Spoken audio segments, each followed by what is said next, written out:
Hello, hello, all those beautiful faces. How we doing on this Friday? Woo. Made it. Man, just when you thought this thing was winding down, just starts back up. It's a crazy week. It was only a 4-day week, but I think it might be our longest one yet. So we're going to get my man Cedric in here from the Acacia, I think I'm saying that right, Acacia Family and Learning Academy down there in Atlanta, Georgia. So many dope educators in Atlanta, Georgia I've been linking up with. I was going to go to Atlanta, Georgia over spring break before this all started, but those plans got, pushed to the side. But one of these days I'll make it down there. Just again, waiting for him to hop on the stream. He sent me some music he wants to jam out to. It's called Optimistic. And boy, could we use some of that right now. So I'm going to throw that jam on. We're going to cool out while we waiting for him to hop in here. Let me know how you feeling in those. Oh, wait, for you, it's in the comments. I always forget the opposite thing. In those comments, right? This is that space, a community. Let's get that conversation going. And let's jam out. Optimistic by August Green. I hope I don't get in trouble for playing somebody's music on here, but it's like fair use, right? Education. You can win as long as you keep your head to the sky. Be optimistic. On IG already? Okay. Oh yeah, I'm about to start the live up, y'all. I was like waiting for you. I was like, let me check this jam out. What's up? So the email you sent, it came to the email on my phone, but it wasn't popping on my tablet, so I had to forward it to myself. Oh my bad. All right, it's all good. We're here now. We making it happen. I'm feeling the vibes from this. I seen the optimism. Yeah. I was like, man, we need some of that optimism right now. Especially in these times right now, what's going on, especially in my community, it's crazy. So I know one of our fun Fridays I did at my school that was before this school year. That's one of the songs we had used. Okay. Like during one of the testing periods. Yeah. I did like a small tiny desk. Mm-hmm. I love those tiny desk concerts. Yes, yeah, I love them. Nice. Awesome. So I'm just starting up the live right now. It's checking the connection. So as soon as we're hopped on there, then tell everybody, including myself, because we're, just getting to know each other too. So I need to know all about who you are, what you do. And am I saying it right? Acacia? Yeah, Acacia. Okay, good. Acacia Learning. Well, I can explain that too once we go live. Yeah. So I don't know what's doing with this connection over here. It's like checking connection. Let me see if I maybe get off my. Oh, I'm not even on the internet at my house. Maybe that was the problem. Yeah, you're right. So.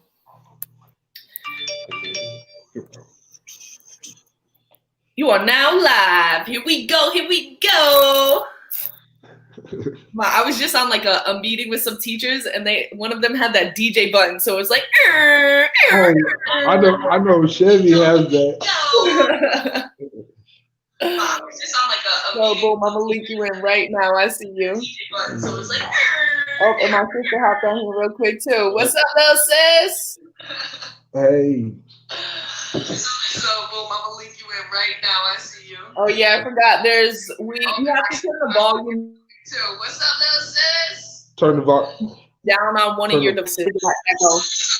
Okay, I'll turn it down. Down on like your phone. Down on one of your devices. That's the other thing. Otherwise, it gets echo. Okay. So I would turn the volume down on like your phone. On my phone. I turn it down on the tablet. Well, either way, whatever works for you.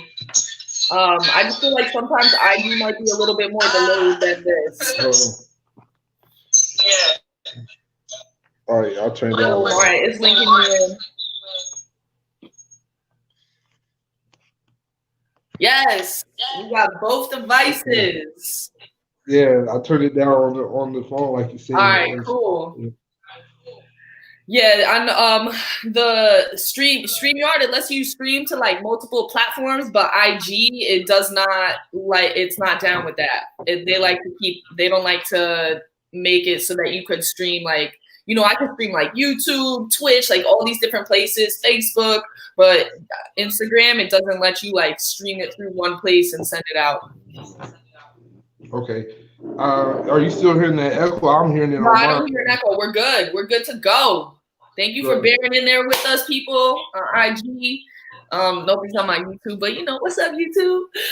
So Cedric, right? You prefer to be called Cedric, you said? Yes. So what's going on? Let everybody know who you are, what you do, what's Acacia all about? My name is T. Cedric Anfield, and I am the founder CEO of Acacia Family and Learning Services. So, just to give you a quick synopsis or how I came up with the name, Acacia refers to the evergreen. Okay. Like the sprig of acacia, and you've seen that in various religious literatures and in history that what we call like our Christmas trees and our evergreens is year round. It's always flourishing. It's always moving. So when I was thinking of that name, I wanted to come up with something that wasn't a seasonal name, that it's just not going to last for a season or come back that season next year, that we're doing something year round. So that's what I came up with, KCO or Family and Learning Services. Just simply say life year round. It's always green, always flourishing in abundance. I love that. I love that image, that picture, that symbolism. That's so deep. Thanks, appreciate it. And so like what y'all do over there? I mean, learning, yeah. So right now what we're doing is we're actually doing a book giveaways. What happened was one of the libraries in my community had shut down for a while, and the closest library is miles away. And a lot of our parents in my community, they don't have cars, they don't have access to transportations, and our kids are losing out, and they don't put up those book boxes in where I'm at, because people don't have their own homes, or they don't have anybody coming around sending them books or mailing it, because there's a cost in that. So what I've taken upon myself is to start looking into book grants or any type of grants right now. But I know I focused on what I needed for myself more, and that was reading. I'm a huge reader, so if I'm doing that, I need to be practicing what I'm preaching. So as I'm making myself read more to elevate myself to the next level, I want to do the same for my community and all my loved ones that surround me. So what we've done, go ahead. Yeah, let's see it. So I even got teacher books. Okay. To support my teachers in the community. I got K-12 GED books that came in. So if anybody who's in the East Point, College Park area that needs a book, at least one, or just, we're here and we're trying to find ways to get those funds to get more books in the area. Nice. And so you just started this up recently. Yeah, so that's a project we're working on now. Wow. We also, my wife, shout out to the Queen, Mrs. Anfield. She has her company, Legacy Staffing Company, as well as Sinful, which is a candle company. But what she's doing with her staffing company is helping people build resumes and get them find jobs and resources. She's really good with that. I also have a member on my team he has his master's in theology and African American studies. So we're coming with we have a school business plan. My team, they're here watching me, but so we're always working together. We have a real estate mogul. Shout out to GW Properties and Joseph Anfield Ill, who's a real estate broker in this area where we're trying to put families in homes as fast as possible, and also creating a financial structure in their homes, understanding money and understanding wealth. So we're doing all these projects right now, it's really going well because I have some computers coming in. I'm now just looking for a facility to have how to actually house our physical um, equipment now, such as the computer guy coming in and things of that nature, the screens, projectors. So we actually have all these things. I mean, I got one of the best teams in the world right now, and it's going crazy. Yeah, no, it sounds like you guys, what I like is that you have multiple things that are going on, but they're all working towards the same mission. Yeah. And it's more than just like the actual things that you're providing, but I really like what you said. It's about putting, like taking the actions. What did you say? You said, I'm doing what I say, like living it how I say it. I forget exactly the turn of phrase that you used. Yeah. But it was like, I'm going to put my money where my mouth is. Is that what you said? What did you say? Practice what I preach. So I can't tell you to go read 20 minutes. Yes, practice what you preach. That's what it is. Exactly. And I think that is really one of the keys. I know it seems so simple, but it's like there's so many people, and I've been trying to stay off Twitter, but it's hard, that are out there tweeting away and posting away and this and that. But it's like, where's the actual action to back up those words? You know? And that's the same thing I was saying, where everybody said, "Oh, I want to help folks. I want to help kids." And my thing was, I spent time in the field as community support specialist before I went into the classroom, and then I went from infants and toddlers, kindergarten, pre-K. I even did specials and RTI teams. So my thing is, okay, if the child is not getting fed and the mom is stressed, the love of that child is going to pick up on that stress and frustration. So actually servicing the whole child, like people talk about, we're here for families, but all you see is like a room with pamphlets and nobody has a key to that room. So in the field, I would get all these resources I'm starting to get into it right now, and I don't want to start preaching. No, you're all for a good rant. But the thing is, you hear this at these centers and things like this. We're here for the families, but what are you doing for the family portion? And just being there to tell them things such as, do you know, if you here in Georgia, if you have like Medicaid, Peach State, or something of that nature, that the difference between calling it insurance and benefits package. You can get your Boys and Girl Scouts paid for with a voucher. You can get the boy, if you have a Peach State card, or if you just have a Medicaid card, you can get Boy Scouts for free. All they do is take a picture of your card and they send it up, and then it comes back and your thing is paid for. So letting our families know that there are things out there, this is how you get them and this is what you require, but them not knowing that's a possibility is the problem. And I'm just trying to pass on the possibility of life to everybody. I think it's so important to the source, because when it comes from the state, it's different than when it comes from your community. Yes. It just seems like there's a disconnect when it comes from the state versus when it comes ground up from your community. Yes. And also, too, with this greater situation going on, I think that is a missing piece of the conversation. Is there's a weird thing with state power and the way that it influences how people act.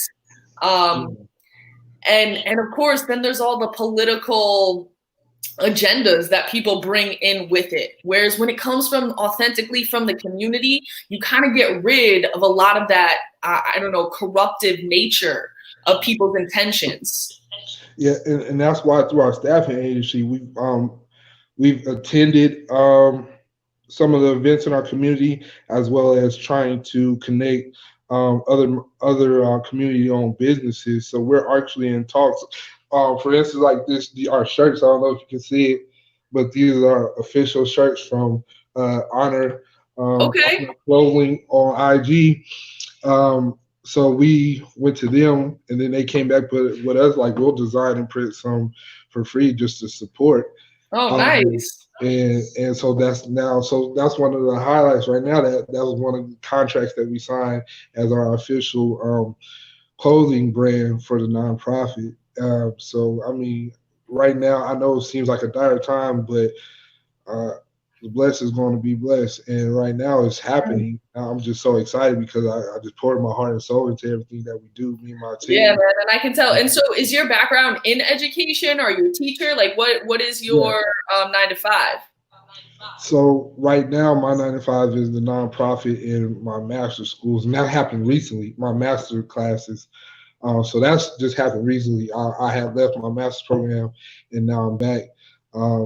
My expertise where I spent 4 years with the Department of Behavioral Health, where I was like a hands-on case manager, a community support specialist, where I had cases ranging from runaways to giveaway, kids that were taken out of the home, just a whole range from 5 to, I even had some that were 20. You can be awarded the state up to the age of 26. Yeah. Something of that nature. So I've had some of those under my supervision while I was in the field, and then I kind of got disheartened. Like I wanted to try to catch them before they got to this point.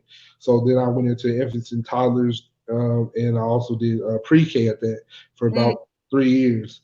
I went to kindergarten. After kindergarten, I then went to kindergarten math curriculum. Then I went to specials, and then I went to special / intervention team. My last year in the classroom. This past year, I just did more so consulting.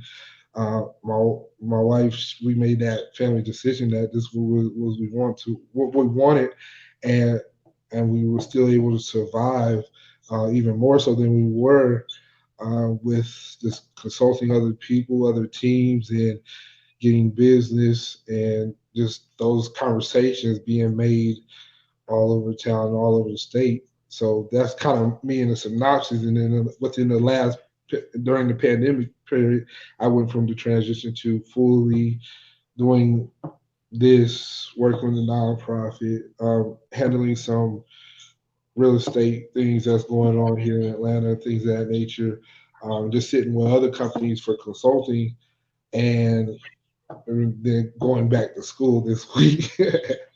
Oh yeah. So it's all online though, right? Yes, everything is online, especially for right now at least until next spring, they said. Yeah.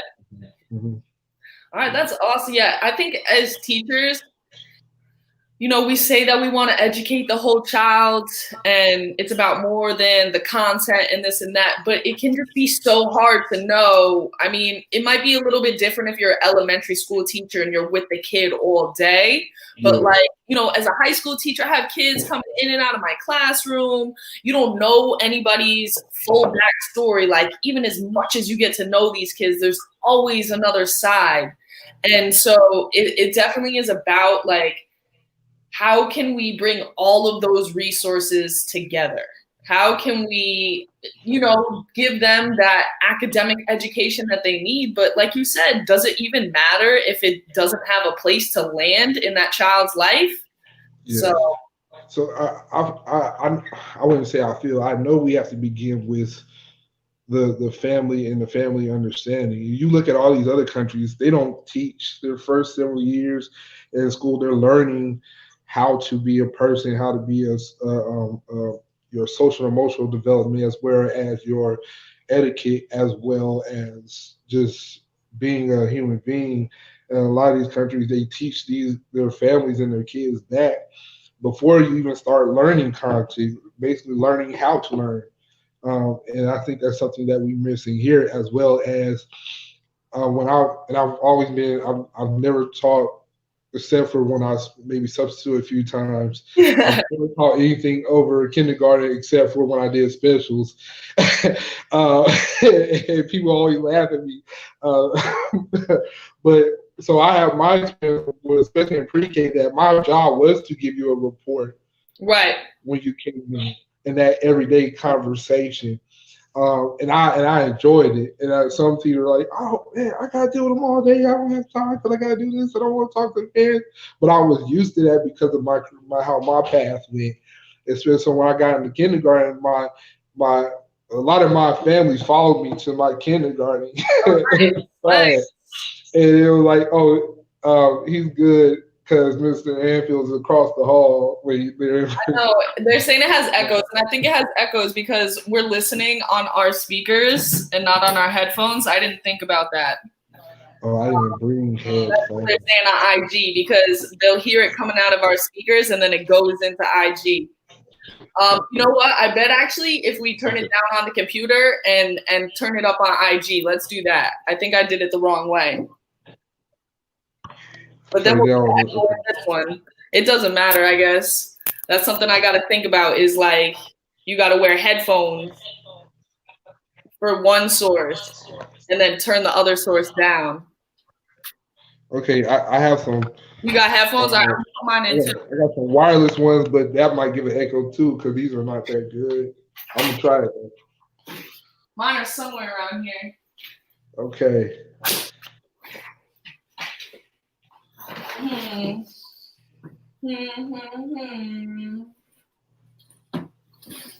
don't even know.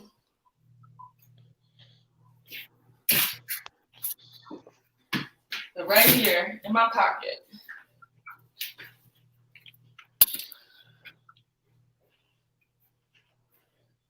So I'm gonna turn it down on here.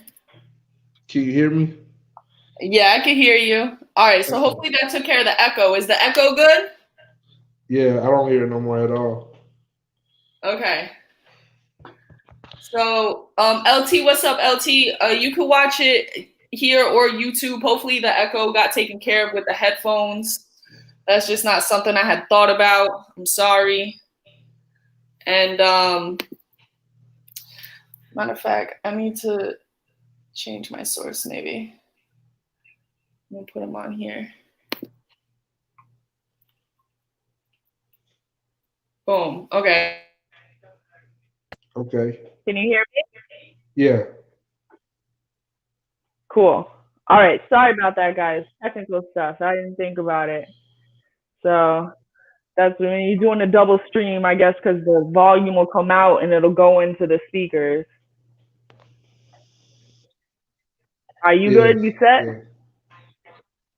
Nice. Those look nice. Thank you. So where were we? We were talking about getting to know the child. You said that your kids followed you from your preschool to when you went to kindergarten. And I think that's too. I think like, you know, we just like take the kids and then we pass them on to the next one. One of my favorite teachers, and I actually talked about this when I was doing something with Kwame. You know, Kwame, the identity shaper. I don't know if you know him. I'm gonna have to look that up. I'm gonna send you his thing because he'll definitely be interested in talking to you for his podcast. But he was like, "Oh, who was your favorite teacher?" And I was like, "Well, one of my favorite teachers. I think one of the reasons she's my favorite is because I looped with her. I had her for 2 years in a row, and just like when you get to know somebody so well like that, it just becomes about like I just want to do well for her. Like I dead hated math. Like I hated calculus, but I did it for her." Okay. Yeah, and let me say that to say this. I'm glad you brought that up because here's one of my biggest pet peeves that I hear from a lot of educators, and it irritates me. When you're like, I don't want to live where I teach at because I want to see it when I'm in public. And when I was growing up, I would kill to see my teacher in the store. I would love that. And when I got to high school, shout out to Coach Horace, Sonny, Bert, Guyton. I'm naming all my high school coaches who were actually academic teachers. So Vice, all y'all, Armand, and this was they lived there. Literally, Coach Bert, Coach Guyton lived 3 houses down from my grandmother, and this was one of my first ties that I ever got. And I went down there, and Reverend Guyton gave me like 15 ties because I wanted to learn how to tie my tie. And I just happened to see them putting out stuff for a yard sale. And I went there. I was like, I don't got no money, but I'll help, because and he just gave me a whole rack. You came down here to help. And imagine if they saw you and that became a regular thing, because then I'll hold a whole accountability. And that kind of, I just, like, what do you mean? Like, that makes, have you ever been kindergarten famous? Let me tell you. let me tell you. No, I can't say I have. Let me tell you, being kindergarten makes you feel like you're a rock star. When I mean, they run up to you and they're like, oh my gosh, and you go, oh. And like, I mean, who wouldn't want this? Who would not want to hear that? I mean, that's so sweet. So I never understood when they said it, because if we make education cool, like shout out to Chevy. I know he was going to tap in later. He probably on the live too. He's been on the same vibes. That's why I've been checking in. Yeah, man. Because my thing is, like, if you don't make it look good, if you don't see your teacher be like, man, my teacher's cool. Look at that guy. I didn't know it was a possibility. I didn't choose education. Education chose me. And I didn't know it was a possibility for me. I didn't know I could possibly be an educator. That was the first thing for me, because that was never really taught to me, except for the few people far in between that made it a possibility, that say, hey, I'm a teacher. If only the teachers are saying, a lot of the teachers are even advocating for their students to become teachers. And instead of running from it, once you make it something you're proud of, or quit, leave, go do something else. I think it's become so institutionalized, and again, part of the state structure rather than part of that authentic community structure. And I mean, like, I don't live in the Bronx. I teach in the Bronx. I don't know. I guess, like, I'm a single mom. I have my son. And I moved away from that area to back here because I needed the support of my family, but I already had my license and stuff out there. So I feel like, in one way, like you said, I'm not preaching it. I'm not, doing it like I'm preaching it. But, I mean, it's expensive to live in the city too. And I feel like my son, he wouldn't have the same like right now, he could just open my back door. Like, we live in a little small complex, like, of condos, and it's not a huge backyard, but he got a little space he could run. It's like, I couldn't have that in the city. Mm-hmm. So, I mean, I try to be there as much as I can and embed myself in the culture. I go out there on the weekends. Like, I'm always trying to make connection with people on Instagram, and I'll go out, do interviews, go to, like, pop-ups, go to shows. So even though I don't live in the community, I do really try to embed myself in that culture and just, like, drive out there even on the weekends. Yeah, the biggest part is doing your part and being an effective member, not just doing something to say you did it, or because the benefits are good. Yeah, because benefits are good. A lot of males, and not even in education, especially males that come from my background, and it's real hard. So it's on both sides, dealing with the people inside with you and dealing with the parents and all the other stakeholders that's outside. On both sides, it's really a lot to deal with. So you have to want it, and it has to be something that somebody's actually doing out of their heart and their soul, because if you're not, it's not going to happen. You're going to do a disservice to whoever you're affecting, because we're dealing with kids. We're dealing with some of the purest form of humans that could exist, and they feel these vibes. They pick up on these facial expressions before they can explain to them, but they know, like, yes, let me not go run up on them. I got a question, a learning opportunity question at this moment, but I don't know if I want to bother you because I see you walked in like this, and I don't want to annoy you. So these kids pick up on that, whether they're 12th grade or first grade or Oh This yeah, is my simple son always, he'll know, like, even if I'm like, dang, like I can't find my wallet, and I start like getting a little tense, and I'm like looking around, my son immediately is like, Mom, what's wrong? Are you okay?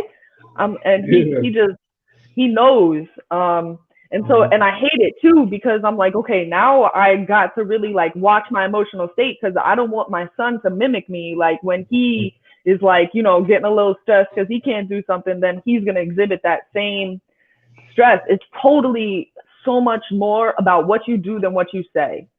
Yeah, Right. and that kind of carries me to. I know last week you were talking about the changes as far as education, right? This is scary right now, and people have to understand it's scary. This is a scary time right now if it's not handled correctly. And I say that because you said, okay, what are going to be the changes when we go back? There are going to be some changes, right? Right. And is it whether it's going to be fully technology based or some type of hybrid is the question. Now, here's the thing. I'm pro technology. Make your life easier. Don't reinvent the wheel. Keep it moving. But our people have to understand the importance of our social and emotional development as well as our physical activities. And when I did PE for a couple of years, I didn't understand.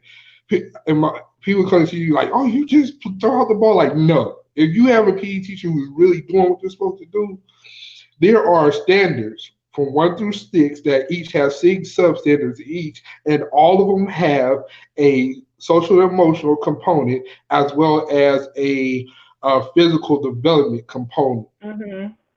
And you have to, if you're doing what you're supposed to do, make sure each scholar from K through 5 is meeting these hand-eye coordinations. Can they follow rules?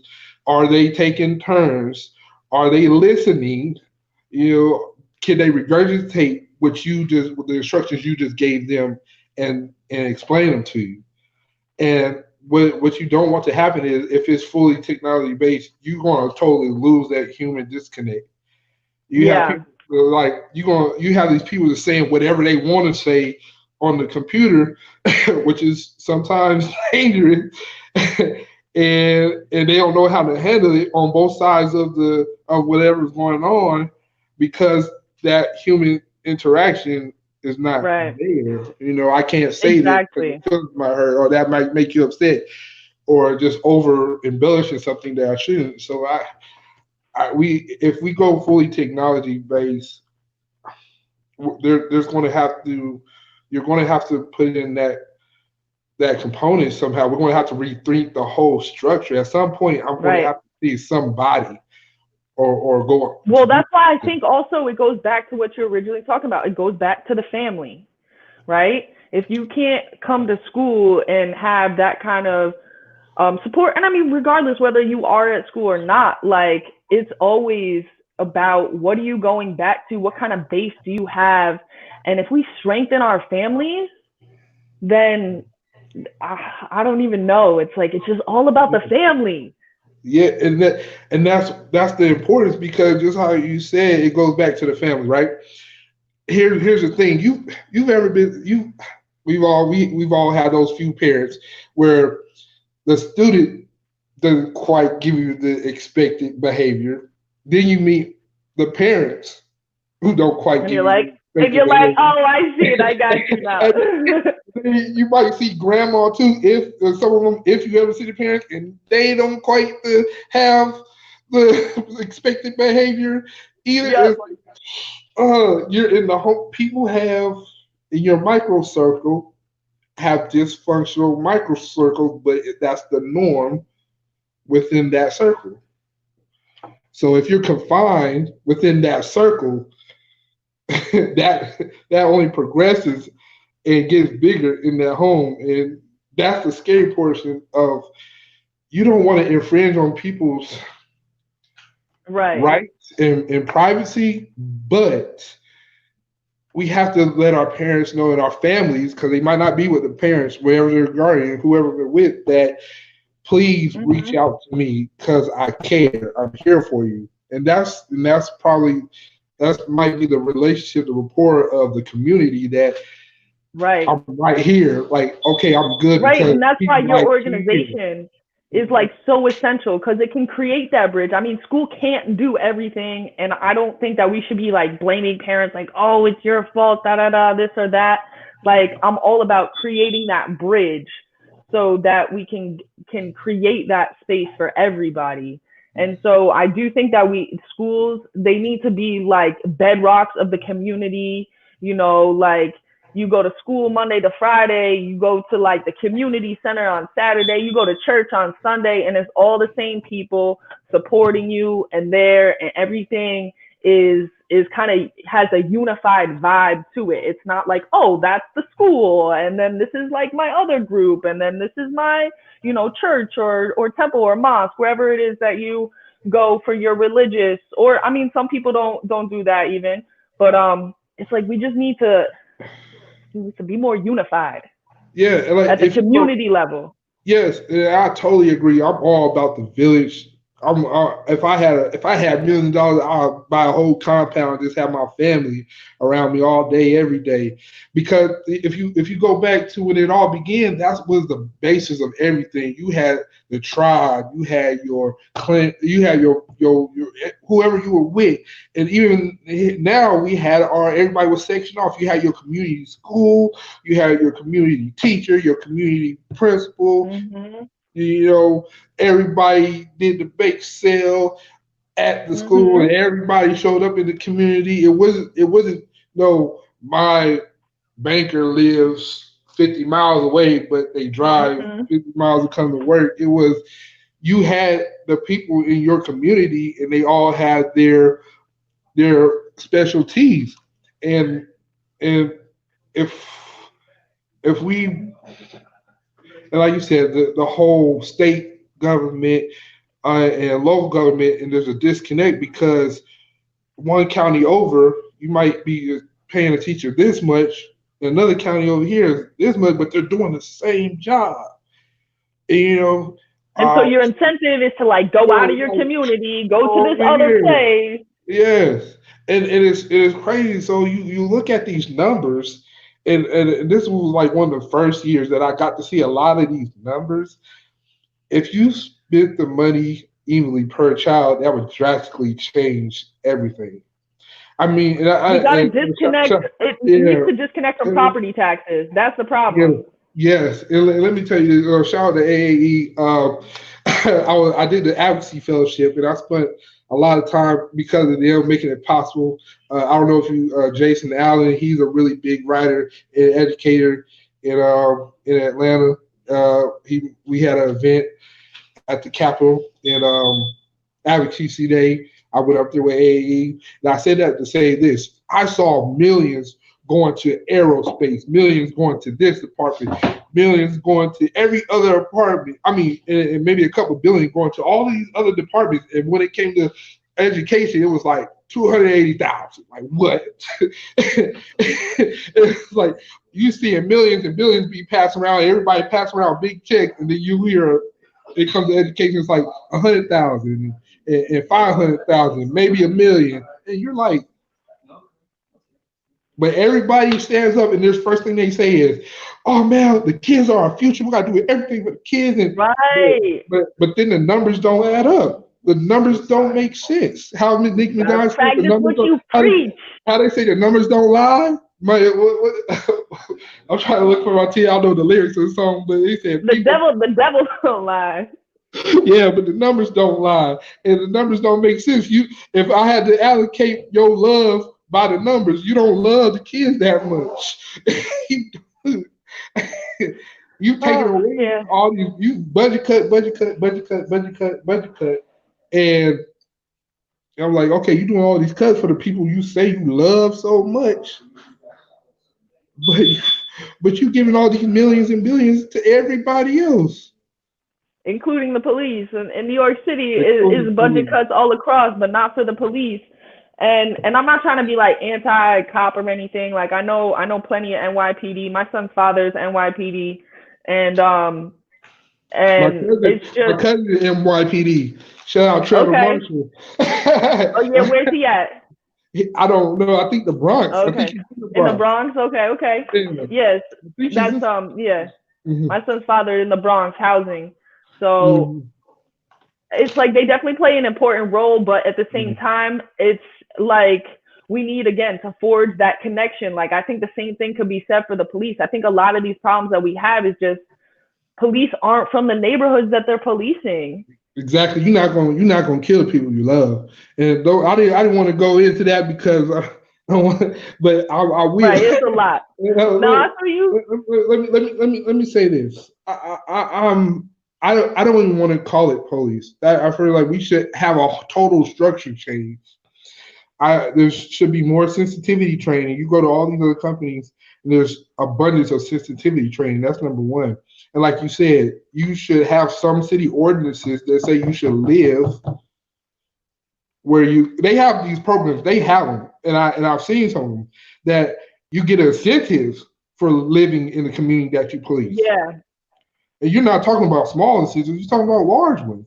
Right. So think about it. If you're not comfortable living where you police it, either you need to change you or you need to help change something. Either way, if you're uncomfortable living where you work, then there's a problem with either with something you're not doing or a problem with you that you need to change.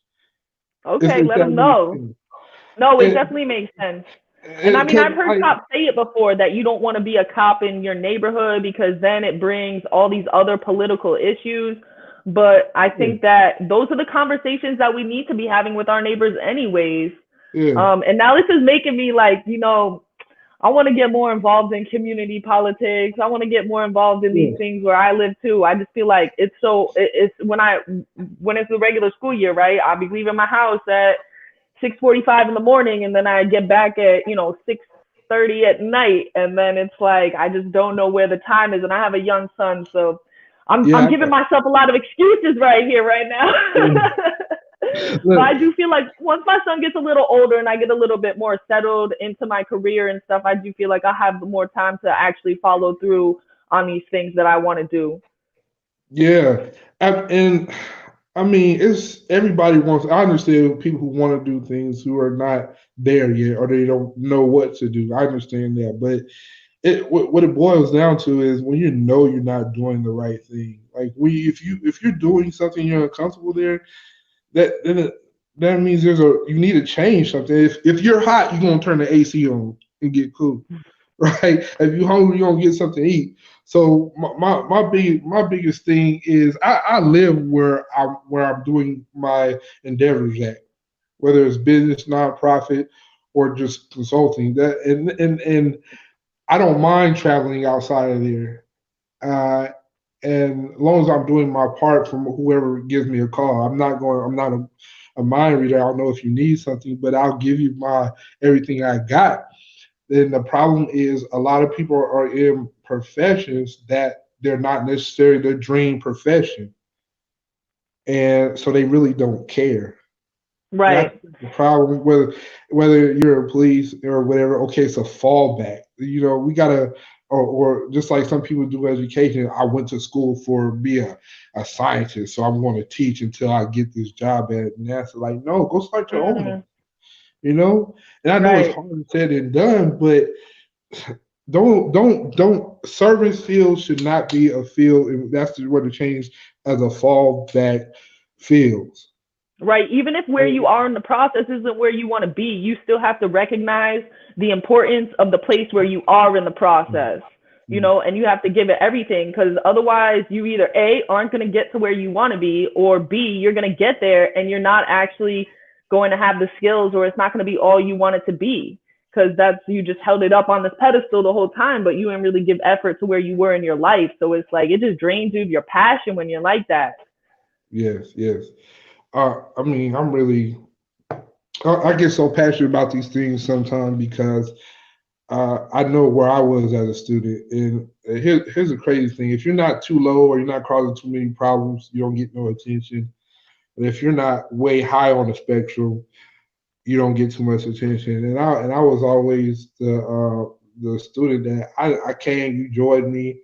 And because I had so much stuff on my mind, I might not have got this done, but because you enjoyed me, I didn't rock the boat in class. So you didn't get that like, okay, well, I gotta make sure this high person, I gotta make sure I write this up.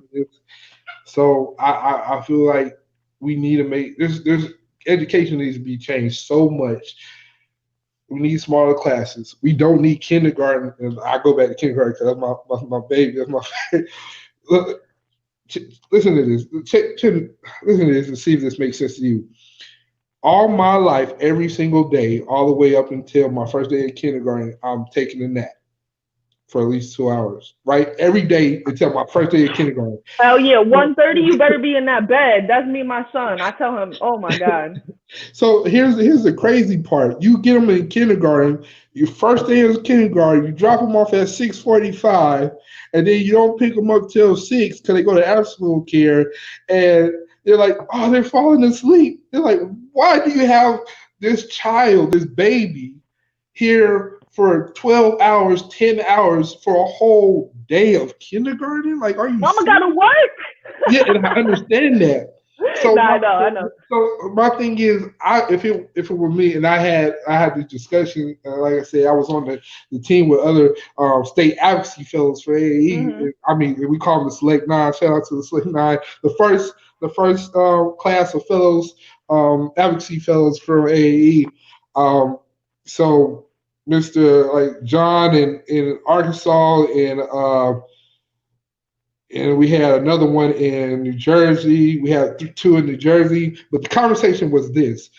It was based off the Finland, how they only have maybe 4 hours a day and they only go to school. So I think they just got rid of all subjects too. I heard that.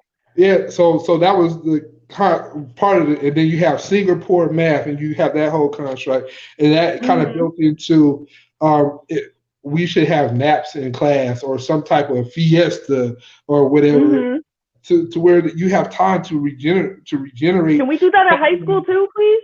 Yeah, I mean, I don't see right now. There's some instead of when I've seen some articles talking about instead of detention, they started doing meditation and yoga. We do meditation at my school. So I was gonna say that at my school we stop twice a day for like 18 minutes and we meditate, and I'm so grateful for that time, because even if I don't have the opportunity to meditate, it just lets me kind of like bring it down a level, get some deep breaths in, decompress from any heightened adrenaline situations you might have encountered. So we don't get to nap, but meditating is pretty good. I would definitely do at least an hour nap all the way until at least second grade. Now, there's some theories about that third grade. That's the weird grade, Right, because that's when everything kind of shifts. Yeah, that's when you go from. That's the first year here in Georgia that they have the milestone testings, and it's like that's a lot of firsts. So it's different. You have to fit in more in less time, but as far as K through 2, that there has to be for safety purposes. If you notice, there's articles that say a lot of kids are getting hurt between lunch and after school, especially during the recess after lunch, because they're tired. Tired. Tired. They need a nap. And our education now is based off the industrial period, to where you have to practicing to have them work from 9 to 5. You got to get up early, get to work, and you got to stay there all day and work. But that's not the times we're living in right now. And we're using so much more brain power. We're pumping our kids with so much information, and you have to give them that rest. So, right. And like the thing is too is like information is outdated. Yes. Like, hey Siri, like tell me this thing, and it's there. We need to get much more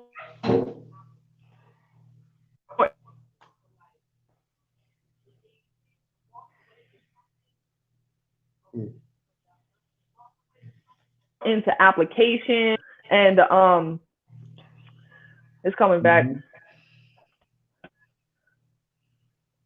Boom. And so just like walking away with something like I made this. Instead, it's just like a series of worksheets and then a test, and you're like, okay, I did all right on that one. Garbage. Yeah, like they need to bring back when like the trades back in the schools, especially our high schools.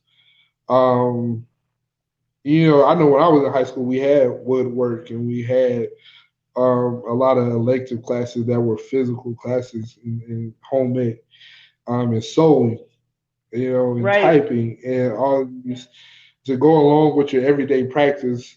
You need to have a skill set. And a lot of our kids, especially coming out, they can't change a tire, Right. they can't I bounce think it was I checkbook, think or it was Common Core. yeah, When that whole transition to Common Core came in, yeah, because like part of the conversation was, and this may or may not have merit, I'm not exactly sure, but the argument was that, oh, we're tracking our kids of color or poorer kids, they get tracked into blue collar jobs versus other kids, they go on to college, so everybody should be going on to college. It turned into this whole like race thing, basically. And yeah. that's really why I don't like I'm not denying the role of race. I just think it becomes very one dimensional when that's the only aspect of the conversation. Yeah, Because it gets, and in the end, we basically get rid of things that were so vital and so essential to so many kids' lives. and that's very true. You're if you take something away, you're taking away somebody's possibility of being the greatest in that field. So that goes back to servicing the whole child and the family. Like you have to kind of tap into each child's learning strength. Auditory, visual. Some people can look at something and be good. Some people can touch something physically, and some people have that's going to be their skill set because that's what comes natural to them. So if you take that away, Exactly. you never Y'all gotta give a introduce shout out right now though. Sorry, my PT, my student teacher, he just like finished up his program. He hopped in here. What's up, Mr. Cologne? So he just wrapped up. He killed it in his final lesson.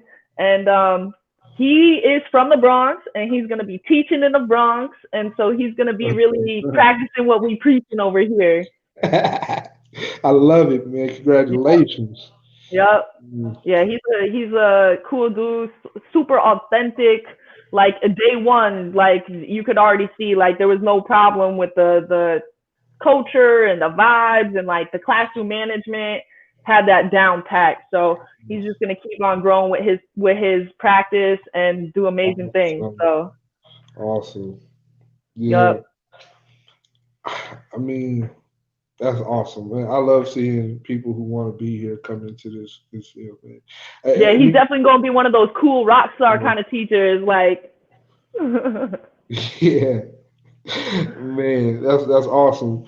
Uh, that was another conversation that could have like getting more and keep getting more males in the classroom and keep mhm. you know I don't Yeah, know there's definitely a certain energy that is different when a male is in the room than, and I see with my son too, it's just that different energy between females and males. And it's not to say one is better than the other, but we're obviously lacking one in the classroom more than the other. yeah. So here's the thing: the male that you get in the classroom statistically is different than our counterpart, the female teacher, that's going to be in the classroom. And I just say that because you're going to have usually when you have a male in the classroom, they're somewhat family oriented. They're stable. And I'm not saying that our female teacher is. It's just what I'm saying is that 9 times out of 10, you have this male who somewhat has his stuff together, at least mentally and socially. And why is that important? Because it's a 1%. It was something with 2% or 1% black male teachers and male teachers. In Mhm. entirety was something like maybe it was under 10%, right? So the importance of that is our male students and even our female students being able to interact with a positive male role model. Exactly. Being able to, so a lot of our kids when they see a male, they automatically see something, think something native. So, and that is what it is, because they never had interaction of what their mother or their grandmother approved of. They never heard like, hey, or that's relate a to good them in man. that way. Yeah, Exactly. like, hey, that's a good man. You hear, man? He ain't nothing, or he ain't do. And whether and it's sad, but especially in our demographic where I'm at, is you have a lot of one parent homes, so the interaction between mom and dad is usually not the best. Right. Interactions, and that affects the child, because when I interact with my female student, I'm going to mimic what I see, because that's all I know. And then, so when you might not see a male teacher, you might see one or two in your whole life, but I don't know how to interact with a positive person of that kind, because nobody has never taken the time to explain to me. And that's a lot of what you encounter as a male teacher is, I don't know how to deal with you, so I'm going to deal with you like I see mom deal with that. Right. And that's why, and representation is important in that aspect. I even know me, like when I see like a movie or a TV show that has like a badass like female lead, like I'm like, oh, like yeah, like I'm into it, And so it's not to say that the men that play those roles are different or like not good. It's just like, I'm like, oh yeah, she's kicking some ass. And so like I could see like the same thing for guys. If they see a man in a role that they could be like, oh, that could be me, And it's not to say that I have never looked up to a man and been like, oh, that could be me one day. Like I look up to my principal a lot. Like I told him this, like I was like, I want to be you. Like that you're like, I like the way that you lead and the things that you do. So it definitely isn't 100% dependent on that. But when you see somebody who like looks like you doing something that you can see yourself doing, it just makes it so much more real. Yes, it creates possibilities. I mean, that's my biggest thing. Possibilities are infinite, and I try to expose my students to everything possible: lacrosse, yoga, different sources of math. Even my son, he just graduated 5th grade. Yes, congratulations. One of the biggest things that was like for me was, not only did you graduate, but he got the letter saying, okay, you're on track to take the algebra in middle school. I would expect nothing less. Look where he comes from. Look who he comes from. So that was a really big thing, because although I may be so hard, like my son, sometimes he hates me. He like, man, how would you go? Listen, if your kid don't hate you at some point, you're not doing something right. Like I was just seeing today, one of my moms who I know in the Bronx, she was saying like, oh, my daughter, she like retold the story of Cinderella verbally, but now I'm trying to get her to type it out. I don't know if it's for one of her assignments or something, but she was like, it is not happening. She does not like me right now. I was like, you are doing it right then. So, but I was like, so even now, he loves his games. So my thing was, I signed him up for code.org because it was a resource that I had got from another trainer. You were saying that. Yes, and it's like it starts off real out, like it goes through a little process and see where they're at, and it's like first it starts out with little fun characters, making them dance with the different bars and things of that nature, and then it progresses in the coding phase. And my thing is, okay, I don't mind you not playing, wanting to play games, but you're gonna make the game you play, if that makes sense. You're gonna make your own game. Own it. You're gonna be playing on your own stuff. So I let them play stuff like Minecraft, because you're building your world, or you on this code.org because you're learning the binary code of what's going on the computer. So if this is what you want to do, you're gonna prototype your own game. You ain't gonna be playing doing no beta test for no big company. Somebody else. So they can figure out the kinks in their game and then sell it back to you 2 months later. Exactly. I'm like, no, baby boy, this is what we're gonna do. We're gonna spend time making our own. And whatever you like to do, me and my wife, we're that parents where we're not gonna tell you gotta go to college, but you have to do something. Right. Yeah. I think especially now in this day and age, like You know, college is kind of this trope that we've just been fed, like go to college, go to college, go to college. But I think it should just be more emblematic of the fact that you need to have skills or be developing skills that you can apply to a career. And and I do think like, so obviously like a lot, like how many people lost their jobs, and in one way it has created this open door for big corporations to come in and swallow up little guys or market space of little guys.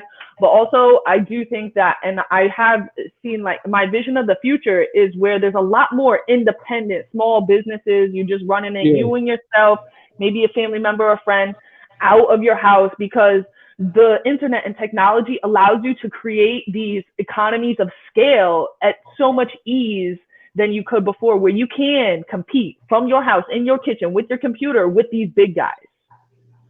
Yeah, and that's like one of the things we're working on right now, and is that when the final major changes happen, a lot of people are going to have a big career change.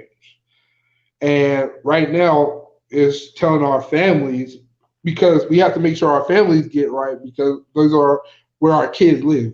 So that's most important, especially as an educator. My first thing is teaching the whole family to develop a plan or a course of action of what are you going to do to sustain yourself, right? Your family is a business. Yes, high school is a business. Yes. It's a business. Like this is your brand. This is you, right? So what you have to do is develop a skill. Take this time to develop a skill and learn something new, because what you are doing may not be there. If you're not doing it right now, what you're doing may not be there when, I won't say when these changes, I want to say when everything goes back to normal, because normal is no more. We don't want it to go back to normal. We don't want it to go back. We want to grow. We want to progress. So when we get through this transitional period, exactly, what you are used to doing may not even exist or no longer have a need. So what we're doing is trying to help our families prepare and everybody collaborate. Well, I do this, like you said, the independence, going back to that barter and trading period. That's what's going to happen a lot. That I'm going to do some work for you, you're going to do some work for me, and it's going to have a major effect on the economy or the way we have funds. Politics. Like nobody has cash anymore. You don't even need your card. You have your phone. You know, I've even learned how to use Apple Pay. I done went crazy since. So I ain't never used Apple, let alone Apple Pay, and all of a sudden it's just toot toot. Like I can leave the house without everything, and I got my phone toot toot. So what are you going to do after this transitional period? You got to be doing it right now, like you said. Exactly. I was listening to A-Rod. He was on a podcast with Gary Vee, and that's exactly what A-Rod was saying. He was like, this is a training ground. Like, this isn't a pause. This isn't like we stop and stuff. This is a training ground. Yeah, IG saying that our time is up. So I'm gonna just end it off. IG, and but we'll keep going on here. We wrap it up. I was gonna like download this video and try to chop it up, some of the good parts. Jump back on IG. Well, I mean, sure. Well, because I want to share the video and like put it out there. So why don't we just wrap up on here? I mean, we only gonna go for another couple minutes anyways. Okay. So because I have to like share it out and like type in the description what I want it to be and everything. Okay. But yeah, like I said, I'm gonna take this video. I'm gonna try to chop it up. I have a couple videos. I really need to get on my editing. Oh, it's just like taking care of my son all day and then doing the school thing. It just drains me. Like, and then I want to be giving more to my son. I want to be giving more to my students. It's just like, it never seems like it's enough. I know. I got a 2. My baby boy just turned 2, right? And he is like so active and he's so smart. He knows his letters, his letter sounds. He's other than potty training, he's almost ready for kindergarten. Like my goal is ready for kindergarten, right? So he's how old is he? You said he just turned 2, like on the 7th. Oh my goodness! Baby boy, I got 2 boys. So, Yeah. you know, we were working on him with potty training. So I pee pot. He said, I got it's funny. You gotta hear it. You gotta come. But it's like, okay, I'm telling this one to stop, this one to start, this one to stop, and that one to start. And it's a lot. And you're on the computer, you're trying to type a paper, you're trying to cook, Exactly. you're trying to, I mean, Yeah, the cooking is like, woo. I love cooking though. I love me cooking. too. I have a set of knives that are like marble handled knives. Oh, you a level above me. Okay. So my dad used to, after he stopped truck driving, he went into business for catering, and we Okay. had grills. Like, so I got a lot of his knives. So my biggest thing, I'm always cooking. I'm traveling, and I'll be looking up the names, Julienne, and like the way you cut pepper, whether you chunk it or strip it, and things of that nature.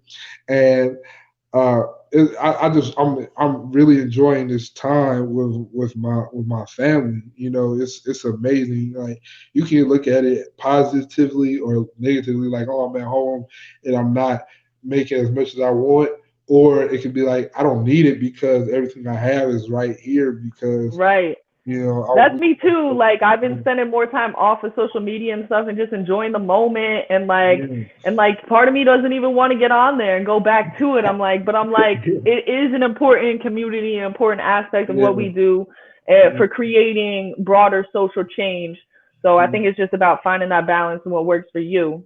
Self, like, right now should be that time of self growth and meditation. Like, um, let me explain it like this.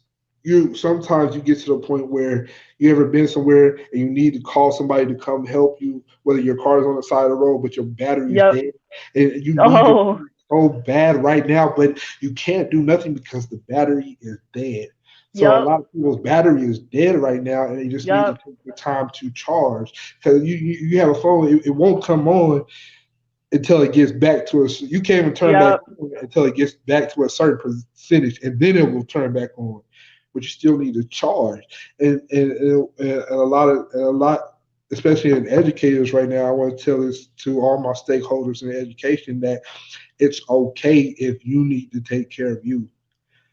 You know, if you need to take care of you, take this time. If your battery is dead and you can't make that call, your battery is dead, you can't do that app, you can't do that function for the other person, you need to take that time to charge. You need to take that time to get your battery back up. You know, Whew. set some things, delete some apps in yourself. You know, maybe download something new and move, make something smaller. And I'm using this analogy. You need to take that time where what do I need? What's my function? Okay, I don't need that app no more. I need this one. Okay, I don't need. I need to move this and change that time and set this Need alarm. to stop You hanging know, out with this person and stop find me a hanging out. little. Stop Yeah. calling that person. Charge your phone battery so you have everything you need for your everyday function, and creating new functions. So that's what I would say to them, is that, charge your battery.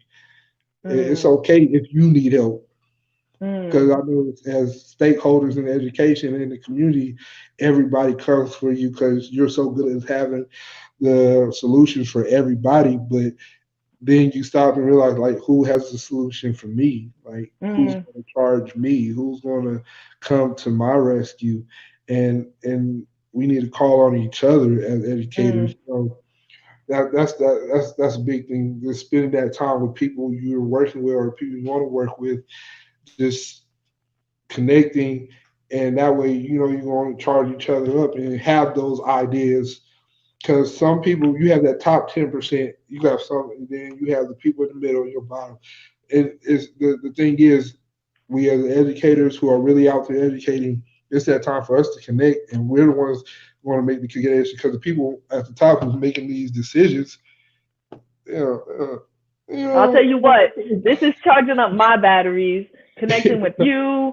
And that's the thing though too, is like, sometimes I like kind of like you dread the social media and this and that, like, oh, I just want to chill. But like, honestly, whenever I get on with somebody, whether it's my kids on the Zoom, on here with another teacher, and we start swapping those vibes, I'm just like, yes, I feel alive, like I'm ready to go.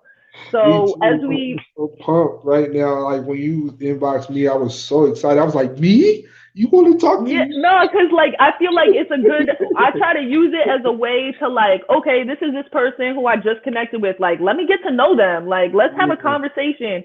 And so I just like, and I kind of fell off for a few weeks doing these because I was so tired. Mhm. But I was like, I need to get back on here because this stuff, like I said, it really does charge me up. And sometimes you just got to act and not think.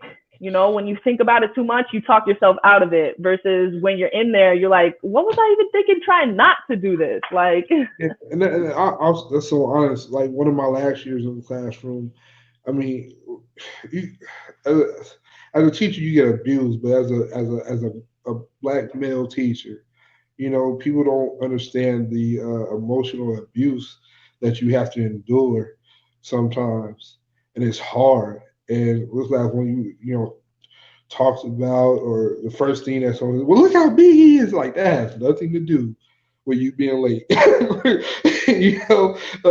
I'm trying, you trying to, I give you something that you want to hear, then you make something. It's just what people the go to. Even police. And it's happening. Like you be there, and they're called for somebody else, but they see you like, is it him? Like it literally happened. I got pulled over when I had my Acura a few years back. No, not even a few years back, maybe a year and a half or so. And I had my teacher tag on there. And I was in a small Acura, and I had clothes filled up because one at the time we didn't have a washer and dryer. We was going to go wash clothes. I got pulled over and jumped out with his gun pointed at my door, right? And yeah, just like that, just pulled you over and gunned out like that? yes, like literally. Your seatbelt's off. This is where I hear the officer yell, and I'm like, how could you see my ear? I'm 6'2", 350 pounds. How do you see my seatbelt? All right. But then the question was like, is this your car? Like, yes. Is that your tag? Yes. Because I have an educator's tag. And so I want to say, so what do you really want? Right. And this is what constantly happens once you get through that person trying to beat you up, because that transference that you represent something else. Once they get past that, then it's like, oh my gosh, you taught babies, like for real, like oh my god. It's like, okay, but my heart's still racing because I went through that period, whether you said, or whether you try to offend me, or whether you just the way those looks and what that worry of what's going to happen. Let me hurry up and let you prove to you that I'm not here to offend you in any way. Right. That's what you're constantly going through. Let me hurry up and tell you that I'm not here to offend you. Even when you see in some of your older male students, it's like, I gotta show the girls or my dogs I'm the biggest, baddest one. So if you're a big bad teacher, if I perceive you like that, even like subconsciously, that's how I'm going to address you. And then it's like, hold on, young king, I'm not even coming at you like that. Right. I love you. I think that's a big practice that we have to start doing, is telling each other as males that there's nothing wrong with telling another male, bro, I love you and I appreciate you for being here, and I look for your support, and I want you to stay here in education with me because I don't want to be in this fight, because it's a fight, it's a war.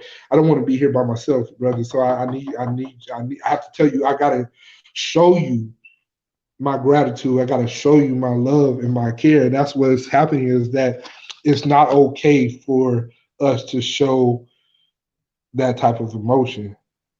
Dang, I'm feeling that emotion right now. Feeling that love. Like, even in my lives, shout out Louis Styles 163. If you're in Atlanta and you're looking for a brotherhood, come holler at me. Even with my lives, it's a common practice with my brothers that, hey, bro, I love you. Even you look him up. I know the illustrious Brian Saeed. He writes curriculum there in New York. He's a pharmacy and a ex special ops. So I'll send them to you. Maybe you can come. Yeah, let me know the link. But even then, it's like, hey, I love you. And he always said that, I love you, little brother. I want you to know that, and that this camaraderie, even here with the older, be like, Brother Biggs and Brother Walker, and here in Atlanta, even our Grand Master, Demetrius Terry, shout out Demetrius Terry, is a common practice within this brotherhood, even between me and my biological brother, my big brother, Jason, is that I got to tell you I love you, because you see all these videos of us getting beat, and us getting chopped down or ran over or punched in the neck or whatever. There's nobody coming to the rescue. It feels like, and it's scary. It's scary. Yeah. It's scary. Yeah, that's like one of my big things about it too, is it just seems like, okay, in one aspect, like, yeah, it's important to bring these things to light. But in another aspect, it just seems like the media is like profiting off of like Black trauma. Yeah. So, and like, there's more angles to it. Like, those things happen to white people, they happen to Spanish people, they happen to Chinese people. And I just think it just seems like, again, like I said, on the one aspect, like, yeah, we need to bring these things to light. But on another aspect, like, what's the tipping point where we're just like using and abusing people for views? Like, how many views have those things gotten? How many clicks have those gotten the media company? And what has it gotten us? Yeah, I agree. Like, just males in general, like, is like, it goes back to that social emotional interaction. Is people want to go to the extreme of danger so much quicker than you can, as getting to understanding. We have to give these people these emotional skills of de-escalating themselves. Sometimes you might not be able to just de-escalate the situation because that person is set on popping off. But if you work on de-escalating you, and that kind of sets the tone sometimes. And sometimes it's just whatever's going to happen is just going to happen, whether you do the right. Well, I mean, I'm sure as a parent, like, when your kid is having a temper tantrum, it's no talking reason to them, right? They're just you have to give them some space to cool out, decompress, and then you have that talk.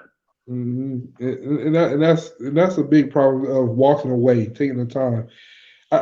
Like, whether you talking about the police or whether you talking about you're inside a business office or wherever, especially the police, it's not like I have to handle. It shouldn't be I have to handle this right now.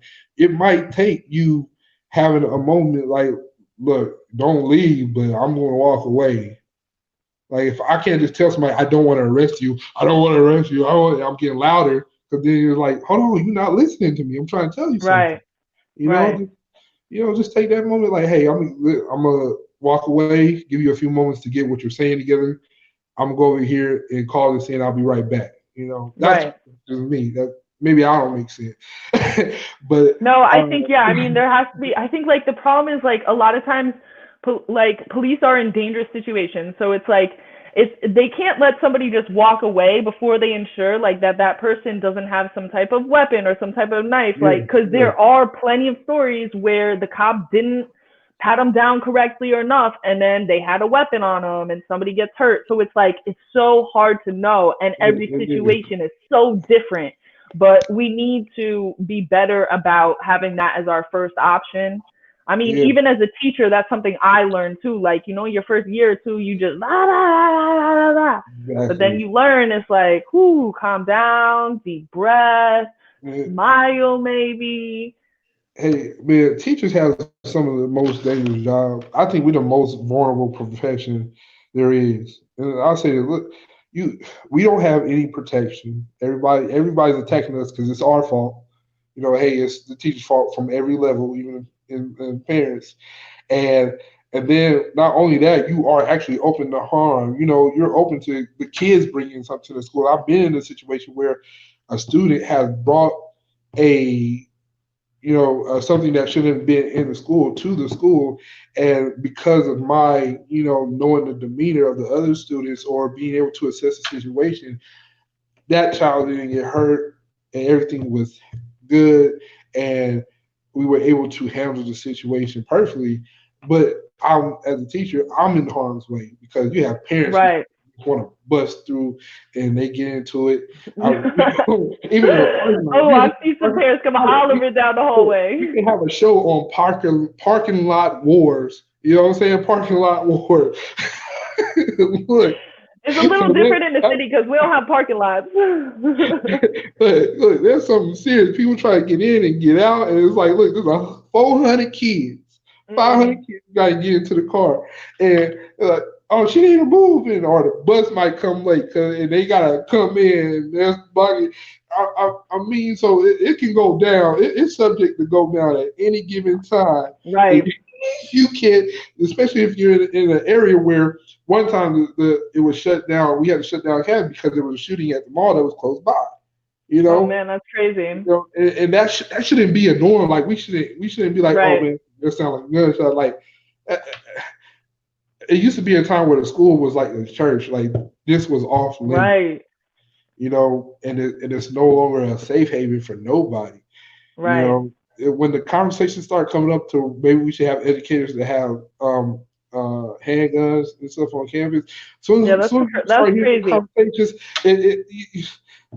that goes back to what we're saying. You know, if you don't feel comfortable and something's wrong, maybe you need to change you or change what's going on. Exactly. I make it a practice to go to our town hall meetings with the education board here, and I don't see a lot of me. And I go, and you go to the campus. It's just so they know if they listen. Yes, it's on the third Thursday of every month in my area, and you go there, and then they have the metal detectors, and they have all the metal detectors up, and they have the chief of police there. They have the Foley County chief there. And it's like if you don't feel comfortable enough to come here without all these protections and metal detectors. Imagine how our kids feel when they're coming 6 a.m, walking here by themselves, when our teachers are coming here before the break of dawn and leaving after the sun sets. If you feel like you have to have these metal detectors when you come to this community, then you need to change something as our school. Yeah. Leader. I mean, we have metal detectors in the city. Like our school is I don't know. I think it does.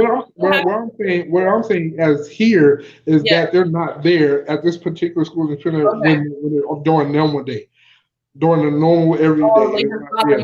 But when it's time for this town hall meeting in this area, then you can put them up. Then you feel like there's a need to have them here with you to keep you protected.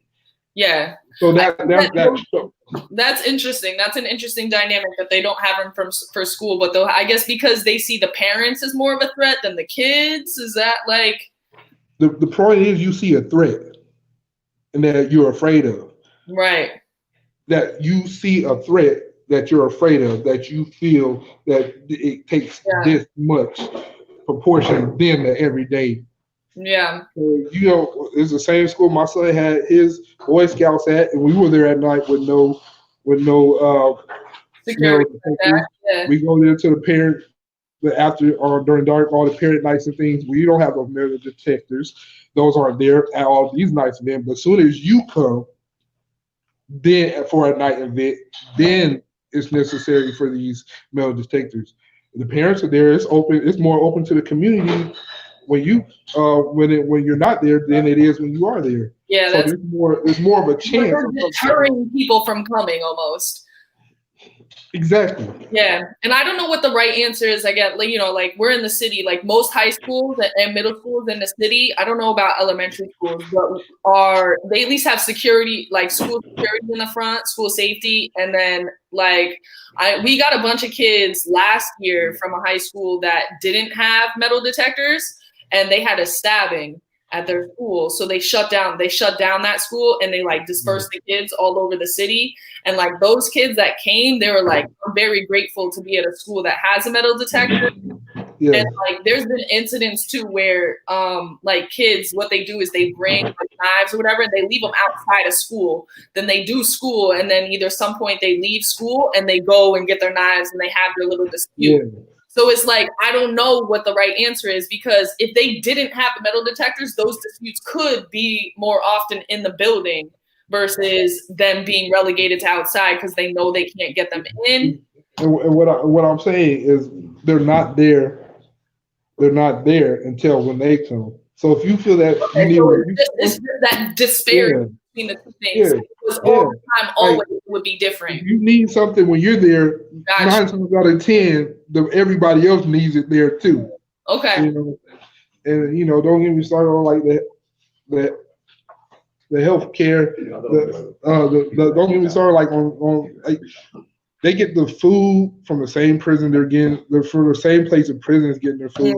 You know, it's like this is crazy. I'm not saying that they have weird food, but there's too much chemicals that's going on.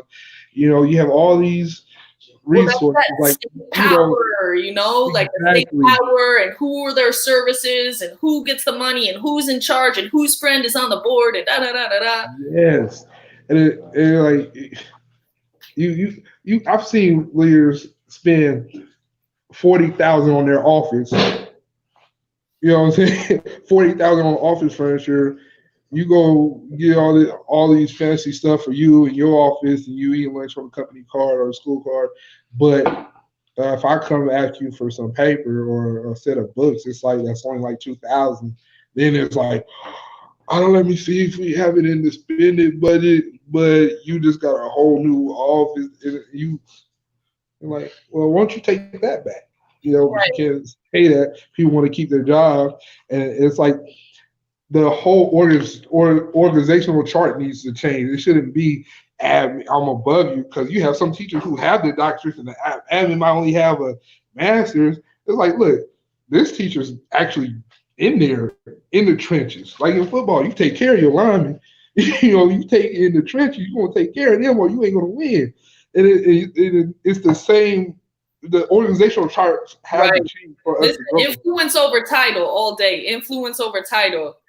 And like I think that this breakdown, obviously it's a tragic, everything that's going on, but how everything's kind of breaking down and is who's going to build it back up? Are we going to leave a vacuum for the state to build it back up?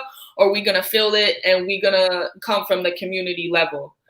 And so I guess to wrap this up, like what are you looking forward to next week? Let's stick with that vibe and then we get on out of here. Look, we're having a great week here in Atlanta, and we got a lot of big plans coming up with. We got some videos getting ready to come out, some pictures coming out with kids that we're working with. Okay. I'm here with my team now. We're getting ready to go handle something. We're doing an actual bonding retreat today. So we're here getting ready to go build. We got some of my male team members here. We're going to go out and eat together and have these conversations and try to raise our vibe to the next level. And signing contracts and teaching people about wills and insurances. And so next week is a big week. We have a lot of team building and grant writing doing. So awesome. Anything I can do to support you, hit me in the DM, whatever, add me on the post or something, and I'll be sure to check out support, show my love. Shout out to Lisa's Libraries. They sent us our first order of books. That's where a lot of our books came from. And that's there in New York. So I might need you to go, if you want to go donate to that account and so they can ship us some more books. Okay, let me know what the links are. Yeah. You can literally go to their office and be like, hey, I want to ship 100 books to Casey. And I might get in there too. I'll be like, so what's up with these books that my kids? Lisa's Library. If you have a 501c3, if you fill out the application, it's a long application. Okay. But it's worth it. If you can fill that out, Lisa's Libraries. It's in New York. And I'll send you the address and everything. But if you have a nonprofit 501c3, and that's what we do. A lot of these nonprofits aren't 501c3. They're just calling themselves, they're certified with the state.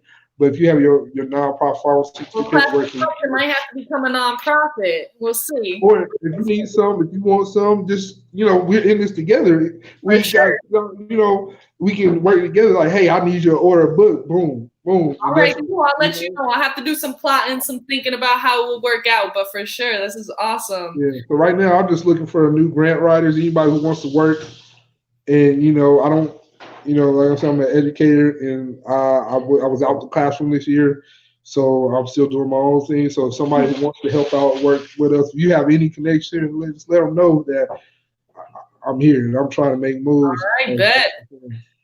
So should we jam on out of here? I'm gonna throw on Yeah. a jam, some Yeah. pop. Yeah. No matter how reality seems, just Yeah. hold on to your dreams. Yeah. Talk about within. Like good R&B too. Yeah. You said that bass line? All right. I don't want to get in trouble for playing on whatever kind of music I don't have the rights to. So, you know, like little 15 seconds. Yeah. But yeah, like I said, I'm going to chop up this video, take some parts of it, put it up there, especially at the end. I know we did some rant stuff that didn't get on the IG, so I'll make some little clips, add you on it, and yeah. Awesome, man. Let's do it again. I had fun. This was amazing. I really appreciate you for reaching out. You know, thank you for all of that. I really, you know, my soul has grown, and I feel I'm here right now. I'm on cloud 100 right now. Yes, man, and I love you for real. And like I said, it was on my list. I was gonna go down there for spring break, but next, you know, so that will have to be one of my trips. So then this next year, once things open back up, we'll come down there, let the kids play, whatever. Yes, definitely, man. But I said it's been beautiful. We getting ready to go to another meeting. We about to head out right now, but let's do this again real soon. All right, so do your thing. And you know what the motto is, right? Yeah. My motto is stay foolish, y'all. Gotta have fun with it. Yes. All right. All right. I'm gonna end this broadcast.